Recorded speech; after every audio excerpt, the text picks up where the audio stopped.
Good morning, good evening and good afternoon सभी को। इससे पहले जो हमारा टॉपिक था सोल्यूशन का या some basic concept of chemistry +1 का, तो उसमें हमने कुछ कंसंट्रेशन टर्म्स पढ़ी थी। कंसंट्रेशंस ऑफ सॉल्यूशंस, कैसे हम निकाल सकते हैं इसका अमाउंट। तो इसके लिए आज हम जो टॉपिक करने वाले हैं, इससे पहले हमने मोलैरिटी आपका मास परसेंटेज, वॉल्यूम परसेंटेज किया था। तो आज हम इसका फोर्थ ले रहे हैं और ये बहुत इंपॉर्टेंट है, यहाँ से क्वेश्चन भी बनता है। मोल फ्रैक्शन, मोल फ्रैक्शन ये बहुत इंपॉर्टेंट टॉपिक है। इसको हम डिनोट करते हैं जीटा से। अब पहले तो इसको डेफिनेशन को करने से पहले हम इसको पहले ये समझ लेते हैं कि ये होता क्या है। मोल फ्रैक्शन, देखो नाम से क्लियर हो रहा है, फ्रैक्शन लेना हमने यहाँ पे नंबर ऑफ मोल्स का। मान के चलो हमारे पास कोई सॉल्यूशन है और यहाँ पे हम कोई दो कंपोनेंट ले लेते हैं, component A and component B, और उसके हमने यहाँ पे निकालने हैं number of moles, number of moles निकालने हैं। तो एक चीज़ का आपने ध्यान देना है कि सॉल्वेंट तो एक ही होता है और एक सॉल्यूट होगा, लेकिन दो कंपोनेंट है तब तो एक, पहले भी आपको बताया है सॉल्वेंट तो एक हो सकता है, लेकिन अगर एक से ज़्यादा कंपोनेंट होंगे, दो से ज़्यादा कंपोनेंट होंगे, तो सॉल्यूट आपके मोर देन वन भी हो सकते हैं। तो अब हम बात करते हैं कि मान लीजिए यहाँ पे ये इसका 1 है नंबर ऑफ मोल्स और यहाँ पे है नंबर इसका है 3, ठीक है। तो ए के मोल का फ्रैक्शन कितना हुआ, ए के इस मोल का फ्रैक्शन कितना हुआ। तो अगर हमने वो कैलकुलेट करना हो तो पहले भी बताया आपको मैंने, जैसे ये है तो ये 1 है, इसका निकालना है तो अपॉन इसका सम हो जाएगा, तो क्या हो गया यहाँ पे 4। और अगर इसका निकालना है तो ऊपर बी का निकालना है तो 3 आ गया, और इसका सम हो गया तो ये कितना हो गया 4। तो ये इसका फ्रैक्शन आ गया, ये आ गया इसका mole fraction.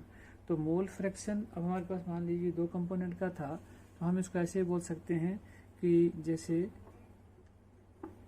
Mole fraction of ए, तो ये आ गया हमारे पास नंबर ऑफ मोल्स ऑफ ए, अगर हम ए का निकाल रहे हैं, और नीचे हमारे पास आ जाएगा नंबर ऑफ मोल्स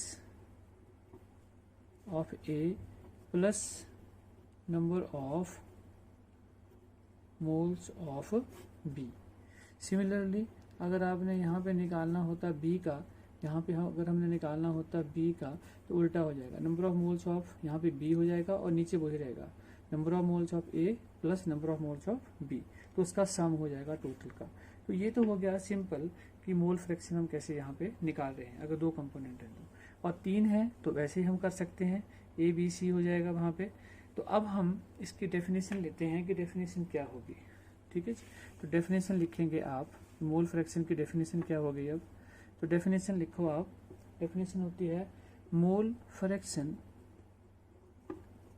मोल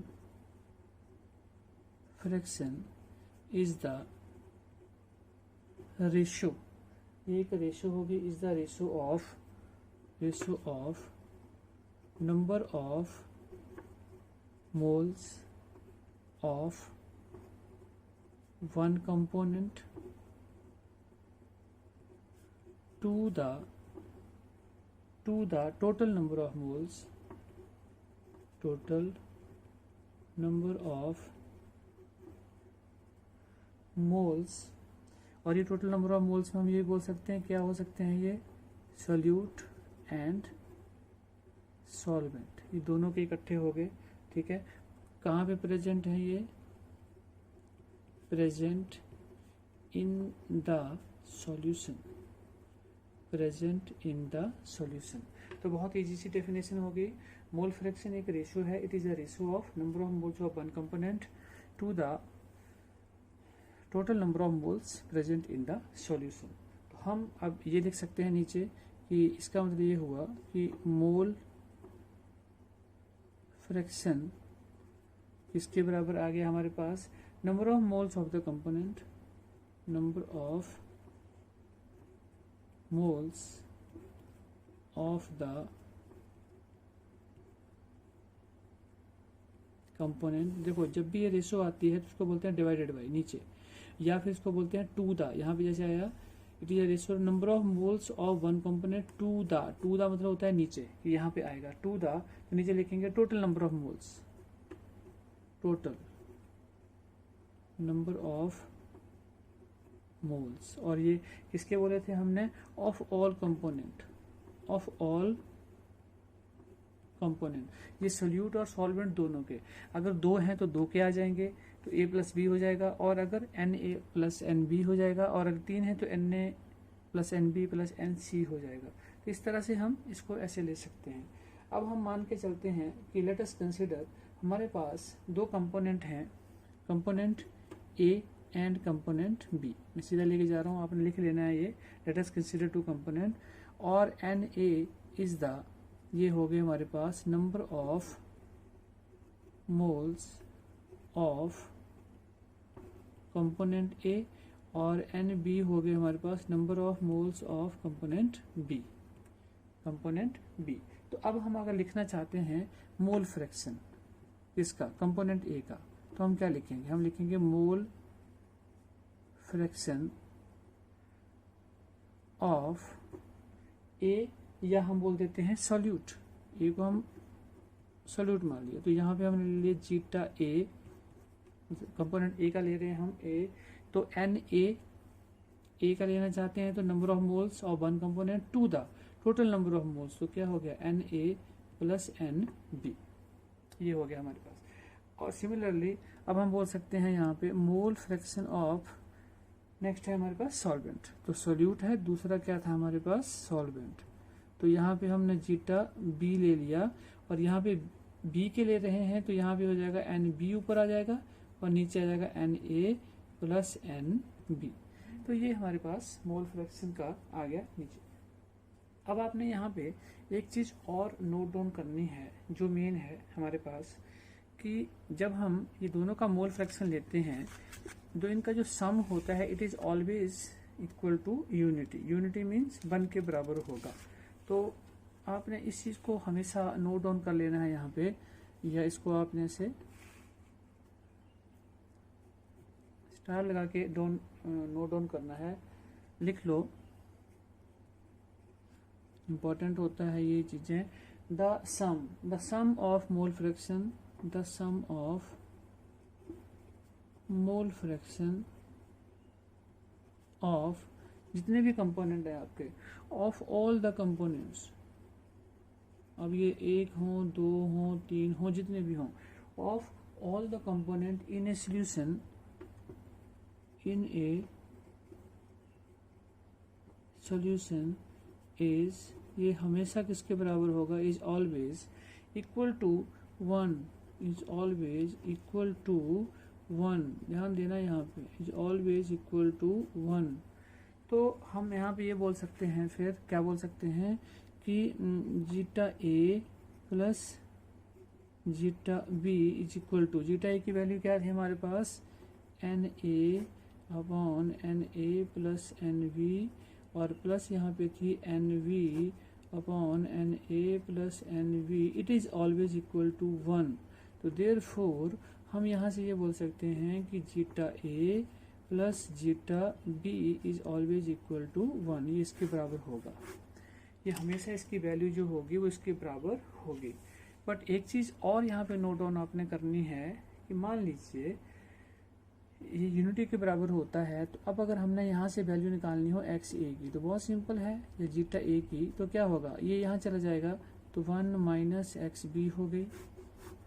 और अगर हमने यहाँ से वैल्यू निकालनी हो एक्स जीटा बी की, तो ये हो गई 1 माइनस जीटा ए। तो ये वैल्यू हम निकाल सकते हैं आगे, अभी जब हम न्यूमेरिकल करेंगे तो वहाँ पे हम इस चीज़ को नोट डाउन भी करेंगे। हम कुछ न्यूमेरिकल लेते हैं इसके मोल फ्रैक्शन के ऊपर। तो हमारा फर्स्ट क्वेश्चन यहाँ पे है, calculate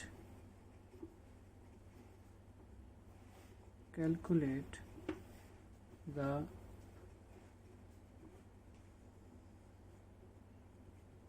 mole fraction of ethylene glycol ethylene glycol, और उसका फॉर्मूला होता है C2H6O2 in a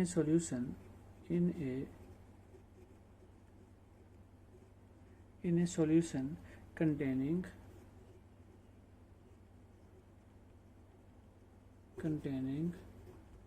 20% of C2H6O2 by mass। ये क्वेश्चन कई बार बोर्ड एग्जाम में भी आया हुआ है, इसका हम अभी सॉल्यूशन करेंगे क्या है। अब आपने ध्यान देना है ज़रा यहाँ पे। सबसे पहले देखो बच्चों, आपको ये चीज़ समझनी होती है कि यहाँ पे जो हम मोल फ्रैक्शन कैलकुलेट करना चाहते हैं वो किसका है, इथाइलिन ग्लाइकोल का, और वो सोल्यूशन में कितनी प्रेजेंट है, 20% बाई मास, 20%। तो दो चीज़ें हैं, एक 20% होगी, कुछ और होगी। तो सोल्यूट और सॉल्वेंट हमने देखना है। तो 20% पहले भी आपको मैंने बताया है 20%, और अगर ब्रैकेट में कुछ नहीं लिखा है तो इट मीन्स क्या हो गया यहाँ पे कि 20 ग्राम ऑफ इथाइलिन ग्लाइकोल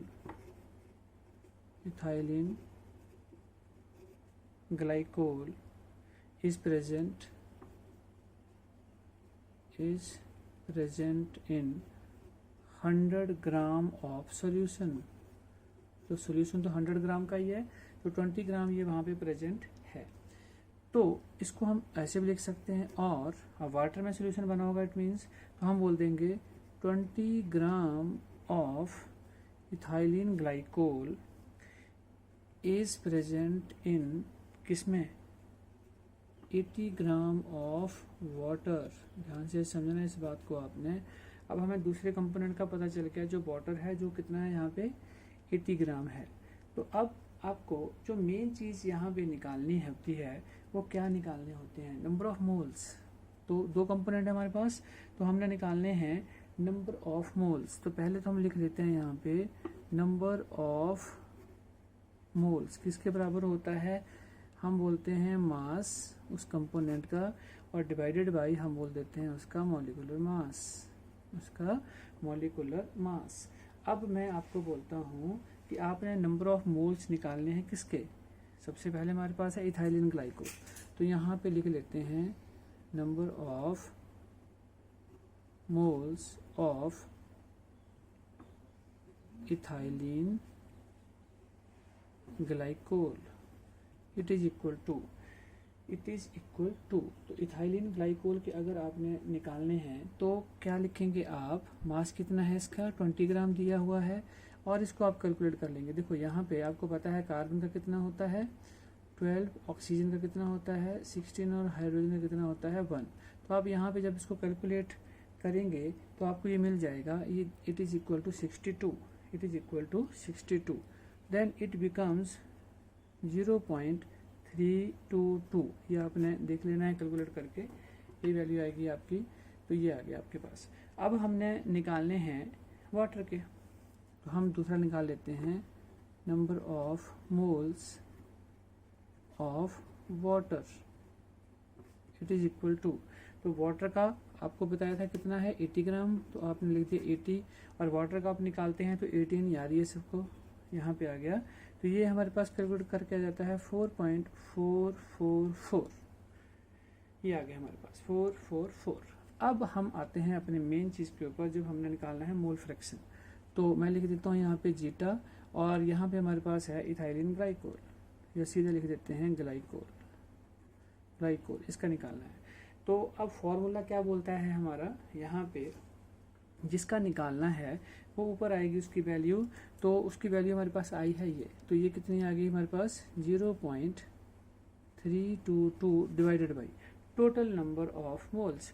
तो टोटल नंबर ऑफ मोल्स कितने आई है, इसको और इसको हम ऐड कर देंगे आपस में, तो हमारे पास आ गया 0.322 प्लस 4.444, ठीक है जी। और अगर कैलकुलेट करते हैं तो इट बिकम्स 0.068, कितनी वैल्यू आ गई 0.068। अब हम यहाँ पे अगर निकालना चाहते हैं वाटर का, तो जीटा, तो यहाँ लिख दीजिए आप वाटर। तो वाटर का अगर आपने निकालना है तो ये आ गया नंबर ऑफ मोल्स, तो 4.444 डिवाइडेड बाई, फिर से वही सम आ जाएगा नीचे जो ऊपर नीचे किया हमने, 0.322 प्लस 4.444। तो ये हमारे पास वैल्यू आ जाती है यहाँ पे, दोनों की कैलकुलेट करने के बाद वाटर की आ जाएगी 0.932। अब ये हो गई वैल्यू हमारे पास, मोल फ्रैक्शन आ गया वाटर का भी और हमारे पास ग्लाइकोल का भी। और आपको एक और फॉर्मूला मैंने बताया था कि अगर आपके पास इसकी वैल्यू प्रेजेंट है, एक की वैल्यू अगर आपके पास आ गई तो आप जीटा वाटर क्या कर सकते हैं, 1 माइनस दिस वैल्यू, तो 0.068 इट इज इक्वल टू जो अभी हमने निकाली है 0.932। तो ये वैल्यू आ गई। तो आप समझ रहे हैं बात को, चाहे आप ये फार्मूला लगा लीजिए, ठीक है जी, चाहे आप ये यहाँ से कर लीजिए, तो ऐसे हो जाएगा। तो ये हमारा पहला क्वेश्चन था। अब हम कुछ क्वेश्चंस और लेते हैं यहाँ पे। तो नेक्स्ट क्वेश्चन को हम लेते हैं, देखिए एक क्वेश्चन और ले लेते हैं। तो अगला क्वेश्चन मैं ले रहा हूँ, ध्यान देना है इसके ऊपर भी। ए सॉल्यूशन हैज़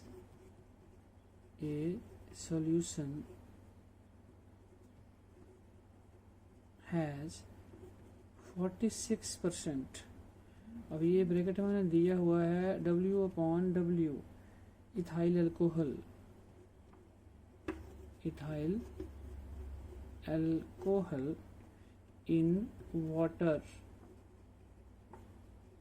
इन वाटर। तो पूछा है हमारे से find mole fraction of ethyl alcohol.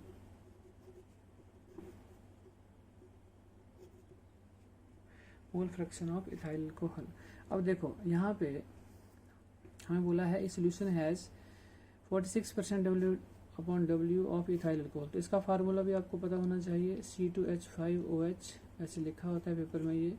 और वाटर का तो आपको पता ही है क्या होता है, H2O। अब सबसे पहले आते हैं, ये जो टर्म हमें यहाँ से लिखी हुई है सॉल्यूशन, देखिए 46% W/W। मैंने आपको पहले भी बताया था, पिछले लेक्चर में हमने ये सीखा था कि अगर सीधा हो तो वेट है।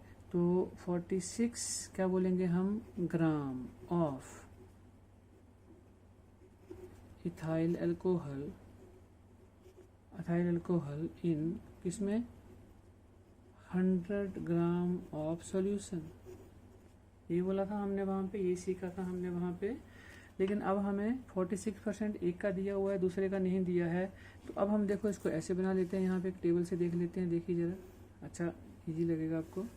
मान के चलिए हमारे पास ये हमने ऐसे बना दिया, हमने यहाँ लिख दिया सॉल्यूशन, यहाँ पे हमने लिख दिया इथाइल अल्कोहल, C2H5OH होता है इसका, और यहाँ पे आ गया वाटर। अब ध्यान दो, जो सॉल्यूशन है वो तो हमने बोल दिया कितना होगा, 100 ग्राम। इथाइल अल्कोहल का हमें दिया हुआ है कितना हो गया, 46%। इन दोनों को मिला के ये बना है, तो इट मीन्स यहाँ पे क्या हो गया, इसमें से ये माइनस कर दो तो ये कितना हो गया फिर 54 ग्राम। तो ये भी हमें पता चल गया। अब फिर से मेनली तो हमें यही निकालने हैं यहाँ पे, क्या, नंबर ऑफ मोल्स। ये हमें पीछे भी लिखा था हमने, फॉर्मूला होता है मास अपॉन मोलर मास। और ये भी आपको साइड में लिख देता हूँ फिर से, कार्बन का 12 होता है, ऑक्सीजन का 16 होता है और हाइड्रोजन का 1 होता है। तो अब हमने निकालने हैं नंबर ऑफ मोल्स पहले इथाइल अल्कोहल के, तो हम लिख देते हैं यहाँ पे number of moles of C2H5OH। क्या होंगे, ध्यान दो, यहाँ पे ये है तो 46 है, तो ऊपर मास आ गया, और नीचे मोलिकुलर मास। अगर कैलकुलेट आप करते हो तो ये कैलकुलेट करके इसका देखिए ज़रा, 12 2 24, 5 6 हो जाएंगे और 16, तो ये भी कितना आ जाएगा, 46। तो ये हमारे पास आ गया 1, ये आ गया number of moles 1।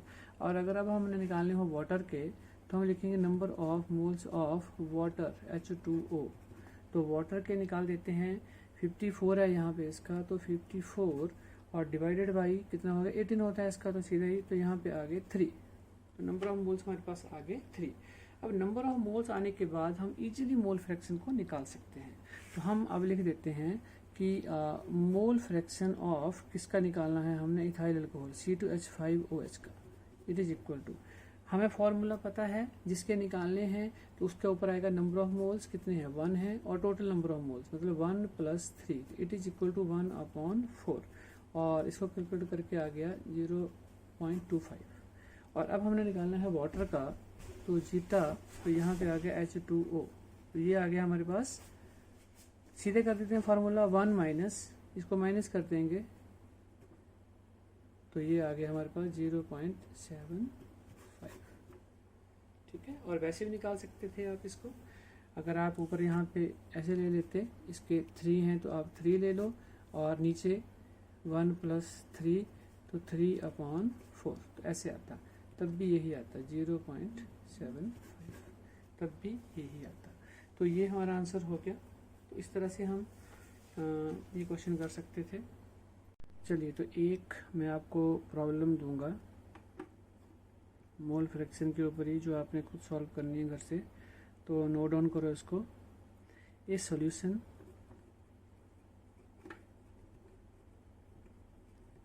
Is 25% water है, उसमें 25% इथेनॉल है, और एक और इसमें हम लेते हैं एंड 50% एसिटिक एसिड है by mass. Calculate the mole fraction, बहुत इजी है ये, मोल फ्रैक्शन ऑफ ईच कंपोनेंट। तो आपने मोल फ्रैक्शन कैलकुलेट करना है हर एक कंपोनेंट का, वाटर का, इथेनॉल एंड एसिटिक एसिड का। तो ये आपको क्वेश्चन होमवर्क है जो आपने करना है, इसमें थोड़ी प्रैक्टिस करनी है इसमें। अब हम एक और टर्म यहाँ पे लेके चल रहे हैं कंसंट्रेशन की, जो हमारी 5th है, और जिसे हम बोलते हैं पार्ट्स पर मिलियन, और डिनोट करते हैं ppm के साथ, ppm के साथ। तो पार्ट्स पर मिलियन जो होता है, इसका मीनिंग होता है 10⁻6 मिलियन जो होता है, दैट इज 10⁻6, मतलब कि 10⁻6 पार्ट्स में कितना सॉल्यूट प्रेजेंट है। तो ये बड़ी लेस क्वांटिटी के लिए होता है, यहाँ पे बड़ा ही कम सॉल्यूट पाया जाता है, इसलिए इसको बोलते हैं पार्ट्स पर मिलियन। तो 10⁻, पार्ट्स में कितना सॉल्यूट है। जैसे कि हम डेफिनेशन बाद में करते हैं, जैसे हम समझ लेते हैं। जैसे हमारे पास है, मान लीजिए हम ऐसे बोल देते हैं, शुगर 2 ppm इन सॉल्यूशन, ऐसे बोल दिया आपको कि जो शुगर है उसकी 2 ppm है इन सॉल्यूशन। इसका मीनिंग क्या हुआ, इसका मीनिंग हुआ 2 gram of sugar in 10⁻6 gram of solution. तो आप समझ सकते हैं कि जो शुगर की क्वांटिटी है वो क्या हुई, वेरी लेस, वेरी स्मॉल, तो बड़ी कम कंसंट्रेशन के लिए हम इसे यूज़ करते हैं। तो इसलिए हम इसको बोल देते हैं कि जहाँ पे बड़ी कम क्वांटिटी होगी सॉल्यूट की, वहाँ पे हम इस यूनिट को यूज़ करते हैं ppm। ओके, तो डेफिनेशन को हम ये बोल सकते हैं फिर यहाँ पे, इट इज़, नोट डाउन कर लो, it is the parts of a component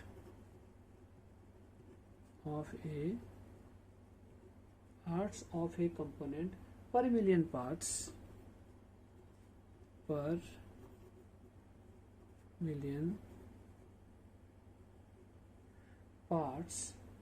of the solution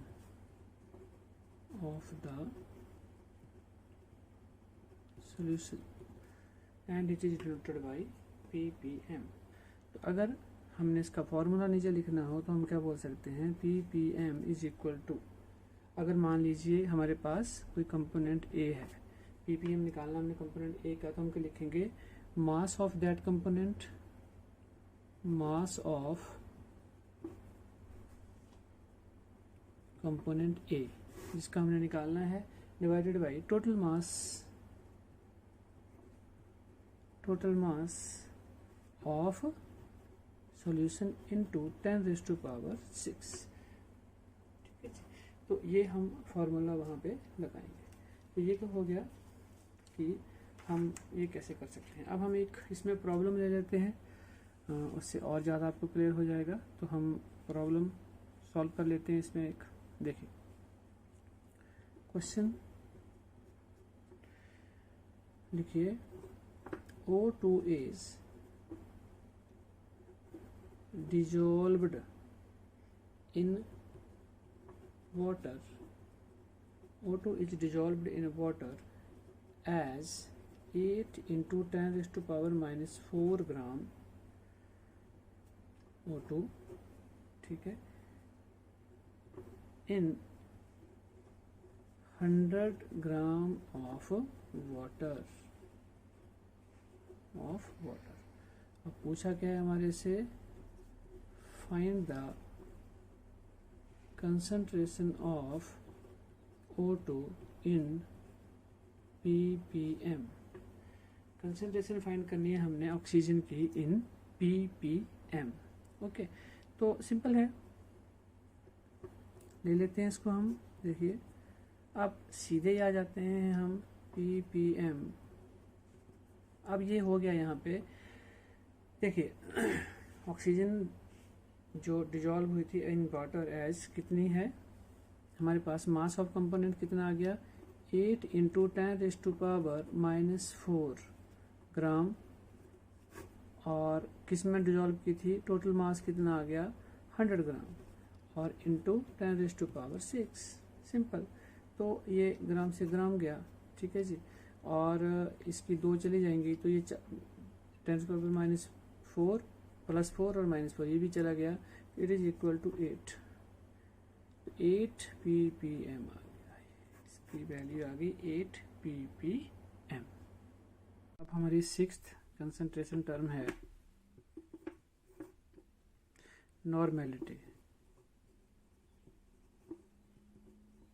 normality, और इसको हम डिनोट करते हैं कैपिटल N के साथ। तो पहले हम इसकी डेफिनेशन नोट डाउन कर लेते हैं, फिर हम आगे करेंगे। तो लिखो आपने, normality of A solution, normality of A solution is the number of gram equivalent of the solute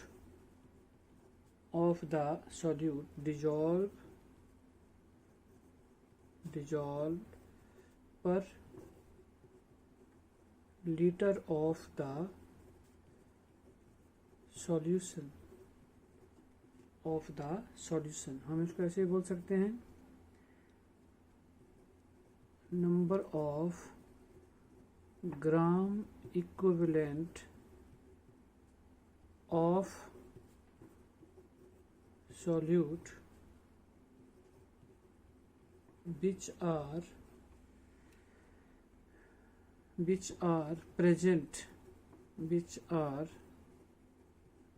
present in 1 liter of solution, 1 liter of solution। और इसको डिनोट करते हैं हम n से, तो हम इसको क्या लिख सकते हैं यहाँ पे, number of gram equivalent of solute divided by volume of solution in litre. अब ध्यान देना यहाँ पे, ये हमने पहली बार पढ़ा है gram equivalent, number of gram equivalent है यहाँ पे। तो इसके अगर हम यूनिट्स लिखना चाहें तो यूनिट्स क्या बोल सकते हैं हम, ग्राम इक्विवेलेंट पर लीटर, या फिर हम इसको एन से ही डिनोट कर देते हैं नॉर्मलिटी से। ठीक है जी। तो यहाँ पे जो आपको मेन चीज याद रखनी है वो क्या याद रखना है, हमें ये कैलकुलेट करने आने चाहिए, नंबर ऑफ ग्राम इक्विवेलेंट।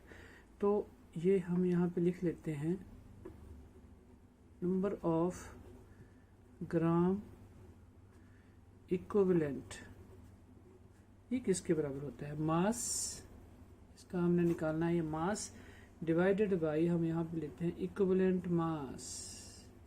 अब ध्यान देना यहाँ पे भी, आप यहाँ पे मॉलिक्यूलर मास नहीं है, यहाँ पे क्या है, इक्विवेलेंट मास। तो हम इसको एक एग्जांपल लेते हैं और उस एग्जांपल से हम इसको समझते हैं कि ये इक्विवेलेंट मास हम कैसे निकाल सकते हैं। इसका वीडियो में एक अलग से डालूंगा कि इक्विवेलेंट मास कैसे कैलकुलेट किया जाता है किसी भी कंपाउंड का। चलिए हम एक क्वेश्चन लेते हैं पहले यहाँ पे, और हमारा क्वेश्चन है, लिखेंगे 2.5 gram of ethanoic acid, 2.5 gram of ethanoic acid, और इसका फार्मूला हमें पता होना चाहिए, वैसे तो लिखा होगा वहां पे न्यूमेरिकल में, CH3, जब ऑर्गेनिक पढ़ेंगे तो आपको याद हो जाएगा, is dissolved in 75 gram of benzene. तो कैलकुलेट करना है आपने, कैलकुलेट द, यहाँ पे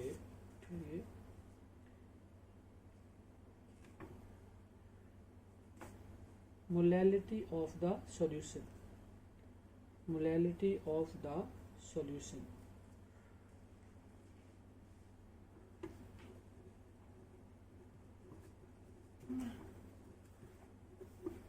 तो मोलैलिटी का आपको मैंने पहले भी कराया है टॉपिक पीछे, तो ये आपने खुद यहाँ से कैलकुलेट करना है कि आप इसको कैसे कैलकुलेट कर सकते हैं, मोलैलिटी कैसे इसकी कैलकुलेट होगी। ठीक है जी। ये आपके लिए बीच में मैंने एक प्रॉब्लम छोड़ी है जो आपने खुद यहाँ से करनी है। अब हम एक और क्वेश्चन यहाँ पे लेते हैं जो अभी हम करके आए हैं, नॉर्मेलिटी। तो लिखिए calculate the normality, calculate the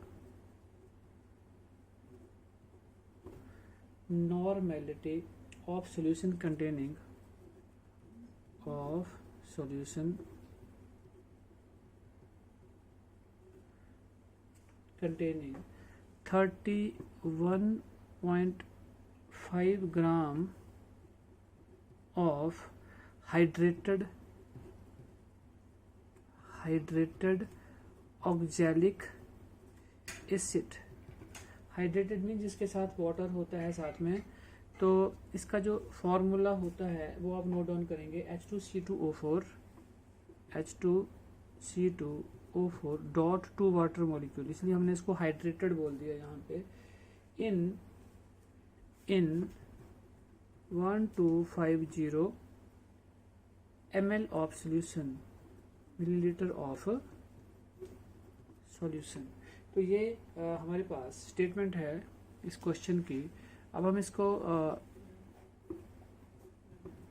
करते हैं, कैसे हम इसको कैलकुलेट कर सकते हैं। तो मैं सीधा ही आपको फॉर्मूला के ऊपर लेके चलता हूँ, नॉर्मेलिटी। तो नॉर्मेलिटी किसके बराबर होती है, नॉर्मेलिटी होती है number of gram equivalent of solute divided by volume of solution,